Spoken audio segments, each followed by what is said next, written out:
네, 윤석열 대통령에 대한 체포영장 집행 문제 그리고 이걸 가로막고 있는 경호처 내부 좀 들여다보는 시간 갖겠습니다. 국회 행정안전위원회 야당 간사를 맡고 있는 윤건영 더불어민주당 의원 모셨습니다. 어서 오세요. 네, 구로구의 윤건영입니다. 아직까지 공수처가 움직인다는 속보는 나오질 않고 있습니다. 오늘이 네. 마지막 날인데 자정까지잖아요. 맞습니다. 오늘 집행하는 겁니까 안 하는 겁니까? 어떻게 파악하고 계십니까? 상황이 대단히 유동적인데요. 예. 어젯밤에 공수처에서 국수본으로 윤석열 씨 체포영장에 대한 집행 지휘를 했다라는 이야기가 들려옵니다. 집행 지휘권을 넘겼다라는 건가요? 예, 일종의 국수본으로? 예, 그러니까 공수처가 자기네들이 우리는 빠질 테니까 너희들이 그럼 알아서 집행해라. 그렇습니다. 공수처가 하기가 힘드니 경찰인 국수본이 해라. 어젯밤에 그걸 넘겼죠. 어젯밤에 했다. 정확하게는 21시경에 했다라는 내용이 있어서 밤 9시에. 예, 예. 다만 이제 그걸 경찰로부터 확인된 건 아닙니다. 그래서 이제 저희 민주당의 법사위 의원들이 공수처에 찾아가서 대여섯 시간을 압박을 했거든요. 그런 결과로 나온 거라. 공수처 말이 이렇게 나왔다는 거죠. 맞습니다. 그런데 이제 국수본은 24시간도 안 남았는데 이렇게 되면 이 집행주의를 갑자기 하면 너무 난감하다라는 게 이제. 그럼 집행 계획을 짜려면 그러니까 경력 동원이라는 거 다 계획을 짜야 되는데. 맞습니다. 시간이 너무 빠듯하다 이 얘기잖아요. 그렇죠. 그래서 절대적으로 시간이 부족하다라는 취지의 입장을 보이고 있고 그래서 저희 이제 민주당 행안위 위원들이 예. 아침 9시 국수본을 지금 찾아가려고 하고 있습니다. 중간 정리라면 계속 공수처가 그 손 많이 쥐고 만지작 하다가 시간만 끌다가 맨 마지막에 우리 못해 니네가 해 이렇게 됐다라는 얘기죠. 뭐 결과적으로 보면 그런 거죠. 윤석열 씨 체포영장의 실패는 경호처가 잘해서 막은 게 아니라 엄밀히 말하면 공수처가 못해서 예. 그런 결과가 나온 거라고 봐지거든요. 예. 아 그래요? 의지가 없었던 걸로 봐야 될 것 같습니다. 알겠습니다. 뭐 공수처에 대한 평가는 좀 나중에 따로 할 시간이 있을 테니까 그렇다 치고 네. 그러면 오늘 국가수사본부가 집행에 나서느냐 안 나서느냐가 일단 급한 관심사잖아요. 맞습니다. 그 부분이 핵심이고 예.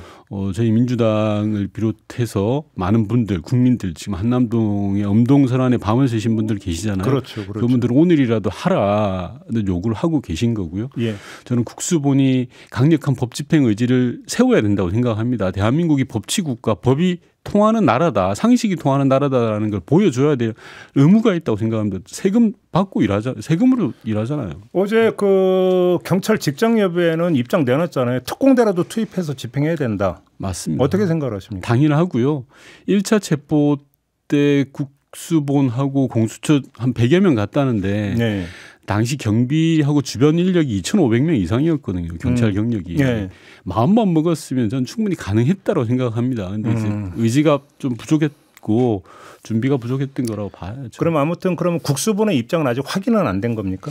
예, 아직 정확하게 확인이 되지 않아서 예. 저희 어제 밤부터 지금 밤새 국수본 쪽으로 연락도 하고 당신들이 나라를 바로 세워라. 정의를 바로 세워라. 그게 경찰의 사명이다. 예. 국민이 국민이 부여한 사명이다라는 걸 계속 설득하고 있는 그런 상황입니다. 그러니까 쓰다 달다 코멘트 나온 거 전혀 없습니까? 앞서 말씀드린 것처럼 국수본은 24시간도 안 남았는데 우리한테 이걸 넘기는 것 자체가 너무 무리 아니냐라는 입장인 걸로 일단 보입니다. 거기까지만 나왔다 얘기가. 네.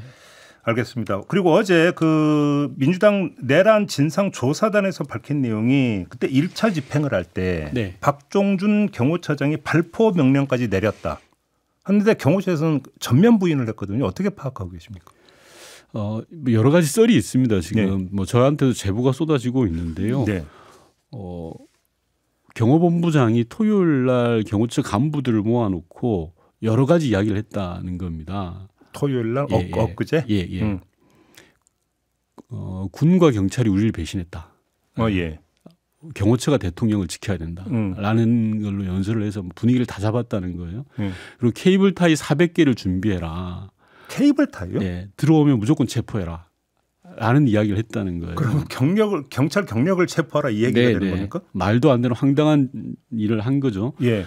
이게 문제는 이런 일들이 경호처장을 패싱하고 벌어졌다는 거예요. 당일 현장에 있던 사람들의 제보에 따르면. 그래서 일부 간부들이 아니 경호관이 무슨 체포 권한이 있냐라고 문제 제기를 하니까 케이블 타이는 유야무야 됐고 방금 말씀하신 그 실탄 지급 문제 그 부분도 보면 김건희하고 김용현 라인들이 있습니다. 일종의 패밀리 경호처 내. 누구인데요? 뭐 여기서 이름을 구체적으로 거론하는 게 저는 필요하다고 생각하는데 예. 김성훈 경호차장, 이광우 경호본부장, 예. 그 밑에 부장급으로 김신 가족부장 등등이 있습니다. 이들이 내부 분위기를 다 잡고 있고 앞장서서 이제 독려하고 있는 그러면 그런 제보가 들어와 있는 상황. 이 세 명이 이른바 김건희 라인이라는. 이 셋과의 핵심들이 있죠. 몇 명 더 있습니다. 아니 경호처에도 김건희 라인이라는 게 있는 겁니까? 맞습니다. 그러니까 김건희 라인 뭐 V2라고 하잖아요. 우리가 종종 V2 라인이라는 거고 김용현 경호처장 시절에 아주 잘 나갔던 사람들입니다. 다시 돌아와서 경호처장을 패싱하고 총기 지급, 실탄 지급 부분도 논의가 됐던 것 같습니다. 그러다 보니까 이 김건희 라인에 의해서 네네네. 경호처장 보고 없이 하다 보니까 경호처장이 중단시켰다라는 제보를 또 저희가 받았습니다. 그러면 그 발포까지 검토한 건 사실인데 그 주역이 박종준 처장이 아니라 예. 이른바 차장, 본부장으로 이어지는 김건희 라인이었다. 맞습니다. 그거였고 발표로 하기보다는 실탄 지급으로 저희는 확인을 했습니다. 그럼 실탄 지급을 검토하다가 실탄 지급을 안 했다는 얘기인가요? 아니면 실제로 지급까지 됐다는 저한테 온 제보는 하지 않았다. 하지 않았다. 예. 그런데 1차 그 집행 끝나고 공수처 관계자가 얘기하는 일부는 개인 확인을 소지하고 있었다고 했잖아요. 그 개인 확인은 근데 가족부라든지 근접 경호를 담당하는 수행부 쪽은 당연히 개인 확인을 주도하고 있습니다. 우리 영화 보면 이렇게 이제 그 경호원들이 차고 있는 그런 그 수준 얘기하는 겁니까? 그러니까 이게 어떤 그 저지를 위한 어떤 저지용 확인 이렇게 볼 수는 없다. 그런 것이죠. 논의는 있었는데 그게 경호처장을 패싱하고 진행이 되다가 경호처장이 중단시켰다라고 봐야 될 것 같습니다. 저한테 들어온 제보는 거기까지. 그렇습니까? 그러면 이른바 경호처 차장, 경호본부장 이 라인이라면 이들은 맹목적 충성파. 예를 들어서 어떤 식으로든지 간에 하더라도 무조건 기필코 맞겠다 이런 입장이라는 겁니까 이들이? 맞습니다. 예를 들어서요. 원래 한남동 대통령 관저 경비 담당은 직제상 경호처 직제상 경비안전본부장 관할입니다. 그런데 경호본부장 관할이 아닙니까? 맞습니다. 경호본부장은 외부에 있는 대통령의 경호 행사를 담당하는 겁니다. 그럼 예를 들어서 그 이른바 입틀막 경호라는 몇 개가 있었잖아요. 그게 그러면 현 경호본부장 작품입니다. 경호본부장 입틀막 이 작품의 주역입니다. 이 양반이 완전 돌쇠 스타일인데요. 까라면 까는 그런 스타일입니다. 그래요? 예. 지금 김성훈 차장의 오른팔이면서 김건희 라인의 핵심인 경호본부장입니다. 그래서 직제상 경비안전본부장이 소관인데도 경호본부장을 앞세워가지고 지금 전면에 나서가지고 지금 관저를 요새화하고 있잖아요. 그게 이 사람이 이제 하고 있는 핵심인데 관저에 보면 지금 뒤에 쪽 산에서 내려오는 통로까지 다 철조망으로 쳐버렸습니다. 그리고 차량 벽을 3중으로 치고 일종의 요새화시키고 있고요. 어제 같은 경우에는 막내급인 행정요원들 그리고 경호관이 아닌 사무직까지 총동원령을 내렸어요. 그럼 사무직까지? 예. 대략 경호처에 관련된 인원이 한 500명 정도 되거든요. 500명을 총동원령을 내려가지고 한남동 관저로 다 모여라라고 했다는 겁니다. 관저에 500명이 들어갈 공간이 없거든요. 그러니까 그 밑에 있는 국방부 장관 공간 여러 공간들이 있습니다. 한남동에. 그걸 하나의 전체 요새화로 시킨 겁니다. 그래서 경호처 회의 같은 것도 국방부 장관 공간에서도 하고 다른 데서도 진행하고 있는. 그러면 그래서 국방장관 공간이나 이런 걸 지키는 요원들도 그쪽으로 다 차출해서 끌어왔다는 얘기가 아니, 그건 아니고 경호처 관련 인사들이 그 전체를 요새처럼 쓰고 있다라는 겁니다. 그래요? 이른바 지형지물을 이용하고 있는 겁니까 그러면? 맞습니다. 아까 케이블 타이 이야기가 나왔다고 했잖아요. 그런데 그 말씀을 듣다 보니까 그러니까 갑자기 드는 생각이 윤갑근 변호사가 영장 집행 직전에 무슨 얘기를 하냐면 만약에 들어가면 이들은 경호처 직원이나 시위대에 의해서 체포될 것이다. 맞습니다. 라는 얘기를 한 적이 있어요. 맞습니다. 지금 맥이 통하는 현상 맞습니다. 아닙니까? 정말 있어서는 안 되는 어이없는 짓들을 도모한 걸로 보여지고요. 그러니까 그중에 경호처 내 간부들 일부가 상식적인 생각을 가지고 있으니 문제제기를 한 거죠. 경호관들은 우리한테 그런 체포 권한이 없다라는 문제제기를 해서 유야무야가 됐던 건데 실제 회의에서 경호본부장이 이야기를 했다는 겁니다. 케이블타이 400개를 준비해서 들어오는 애들 다 잡아버려. 라는 식으로. 말이 됩니까 이게? 법 집행을 하러 들어가는 공권력을 잡아라라는 게 저는 이게 바로 한남동 경호처가 지금 사병화되어 있다. 어제 경호처장 말은 우리는 사병으로 부르지 말아달라라고 뭐 이야기했잖아요. 이게 증명하는 건데요. 지금 윤석열 대통령이 괴물이 됐다고 생각을 하거든요. 정상적 대통령을 지키는 게 경호처지 괴물을 보호하는 게 경호처 아니잖아요. 경호처가 지금 영 엉뚱한 방향으로 가고 있고 그 원인에는 일부 핵심들, 김건희 라인의 핵심들이 분위기를 다 잡고 가고 있다. 제가 알기로는 일반 경호관들의 상당수는 현 상황에 대해서 이게 뭐냐. 저 양반들 미친 거 아니냐라는 이야기를 한대요. 아, 그래요? 예. 특히 MZ세대 경호관들은 우리가 왜 이래야 되냐라는 이야기를 한대요. 만에 하나라도 해서 형사처벌 방법이라서 연금부터가 다 날아가잖아요. 그럼요. 그러니까 저 몇 사람들로 인해서 경호처가 지금 완전히 국가적 망신을 당하고 있다라는 이야기를 하고 있는데 그걸 섣불리 공론화를 못 시키는 거죠. 말을 못 하고 있고. 그러면 예를 들어서 경호처에서 만약에 2차 영장 집행이 이루어진다면 내부에서 균열이 발생할 여지도 좀 있다고 봐야 되겠네요. 저는 그래서 아까웠던 게 1차 체포 집행 과정에서 당시 이제 국수본의 현장 지휘부가 경호차장을 검거하자 현행범으로. 네, 그 얘기 보도 나왔었죠. 네, 검거하자라고 했는데 공수처가 만류했다라는 거거든요. 네. 그때 뚝을 무너뜨렸어야 됩니다. 혹시 그때 전후 과정은 좀 파악하신 내용이 있나요? 뭐 저희 나름 파악을 하고 있습니다. 어떻게 됐다는 얘기는? 조금 전에 말씀드린 게 사실에 부합하는 것 같아요. 현장에서 그래요? 1차, 2차 벽을 뚫고 3차까지 올라갔을 때 현장 총괄 책임, 소위 말해서 경호처 총괄 책임을 경호본부장이 나서서 진두지휘를 했다는 겁니다. 네. 경호차장도 왔다 갔다 하고. 예. 그래서 국수본에서는 경호차장을 비롯한 몇을 현행 체포하자, 현장 체포하자라고 공수처에 건의를 했는데 공수처가 불상사를 우려해서 충돌을 우려해서 만류했다. 그러면 그게 현장 판단입니까? 아니면 공수처 이제 그 사무실에 있는 수뇌부하고 상의한 결과랍니까? 뭐랍니까? 확인은 되지 않습니다. 그까지는 확인되지 않은데 예.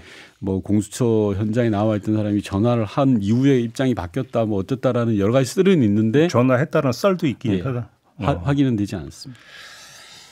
참고로 당시에 1차 벽, 2차 벽을 넘어서는 과정이 경호처 내부에서는 야, 그 언론에서 찍고 있으니까 우리가 공무집행 방해라는 걸로 의율되지 않기 위해서 사실상 열어준 거야 라는 주장도 있습니다.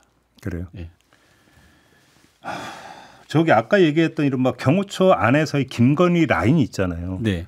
그러면 이들이 이 정도의 맹목적 충성파라면 단순히 지금 체포영장 집행을 저지하는 수준을 넘어서 네. 이른바 12.3 그 계엄령 발동 모의 단계에서부터 이들이 그러니까 함께했을 가능성은 어떻게 보십니까? 뭐 저는 당연히 일단 기본적으로 내란 음모를 몰랐을 수는 없습니다. 그래요. 100% 알 수 있습니다. 대통령을 24시간 밀착 수행하는 게 경호처입니다. 대통령 하는 일을 영부인은 몰랐을 수는 있어도 경호처가 모를 수는 없는 일입니다. 그거는. 그리고 대통령을 24시간 붙어 있는 게 수행부장이라고 하거든요. 수행부장 아래는 또 경호원들이 또 있습니다. 수행부장이 2명이 있는데 네. 이 중에 한 명이 이틀막 사건으로 영전한 사람입니다. 영전을 했습니까? 예. 김땡땡 부장이라고. 네. 다 같은 라인이에요. 김건희 라인이고 김용현 때 확 컸던 사람들입니다. 예. 그러니까 이들이 김용현 일종의 패밀리라고 하거든요. 그 내에서는 몰랐을 리가 없죠. 김용현이 주관하고 했던 내란 음모 사건인데 최소한 미리 알았을 가능성은 뭐 100%라고 저는 추정을 하고 있고 철저한 수사를 해야 된다라는 생각이 듭니다. 저번에 말씀하셨던 삼청동 안가도 이들이 지금 그 관리의 주역이다 이렇게 봐야 되는 겁니까? 삼청동 안가는 관리하는 곳이 경호처입니다. 그렇죠. 비서실은 손도 못 대는 곳입니다. 그렇기 때문에 경호처에서 무조건 알 수밖에 없는 거라는 거죠. 근데 그 체포영장 그 집행했던 그날 윤상현 의원이 지금 관저로 들어갔잖아요. 네. 그다음에 김홍일, 윤곽근 두 변호사도 들어갔거든요. 이 현상은 어떻게 평가를 하십니까? 아, 웃기는 현상이죠. 아니 예를 들어서 이 지금 공수처의 이 두 변호사는 선임계를 내지 않은 상황이었잖아요.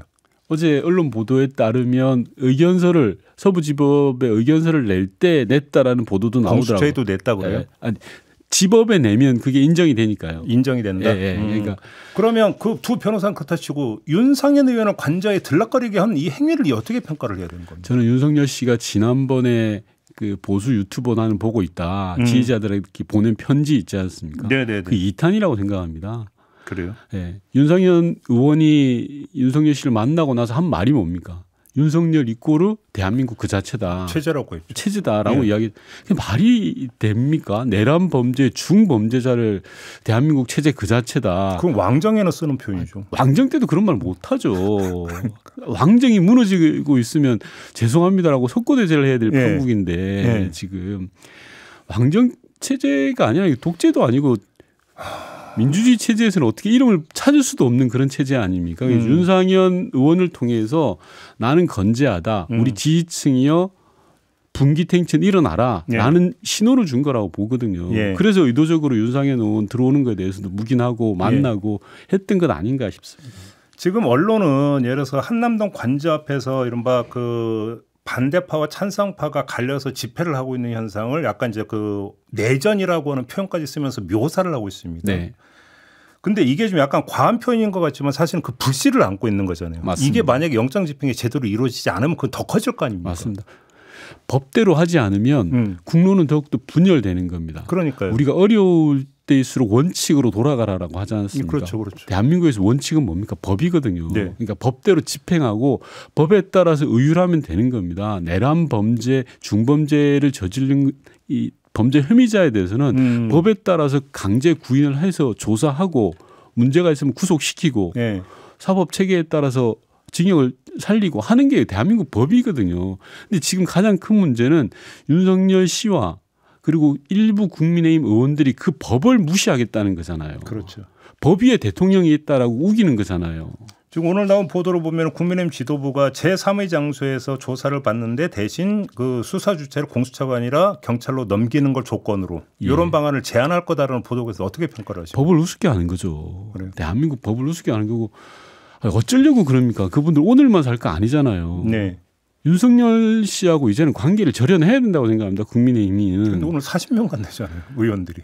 용산 저기 한남동으로. 정말 저 탄핵이 중국인 때문이다라고 이야기를 하고 집회 현장에 올라가서 뭐 거의 울부짖듯이 이야기하시는 분들은 대한민국 국회의원 맞나 싶어요. 달나라 국회의원도 그렇게 하지 않을 겁니다. 또 하나는 지금 공수처가 그래서 영장 집행 안 하고 사전구속영장 철거할 거다 이런 시나리오 나오는 건 또 어떻게 평가하십니까? 사전구속영장 청구는 전 개인적으로 반대하는데요. 왜냐하면 혹여라도 기각될 가능성이 있는 거 아닙니까? 대면 조사를 못했기 때문에. 그렇죠. 첫 번째는 기각 가능성이 있고 두 번째는 사전구속영장 자체가 구인장이거든요. 영장 실질 심사를 해서 구속시킬 거냐 말 거냐를 판단하는 거지 않습니까? 영장 실질 심사를 하려면 구인장을 들고 윤석열을 잡아와야 돼요. 근데 거기서 맡기는 거죠. 체포영장 제2의 체포영장인 거예요. 기간만 오히려 더 늘어지는 겁니다. 그렇죠. 사전구속영장하고 뭐 한다 하면 10일 이후로. 그래서 저는 지금은 사전구속영장을 청구할 때가 아니라 체포해서 조사해서 영장 치는 게 답입니다. 알겠습니다. 지금 이 방송 끝나는 대로 좀 국가수사본부 가신다고요? 예, 바로 갈 겁니다. 빨리 가시기 바랍니다. 네. 마무리하겠습니다. 의원님 고맙습니다. 네. 네, 더불어민주당의 윤건영 의원과 함께했습니다.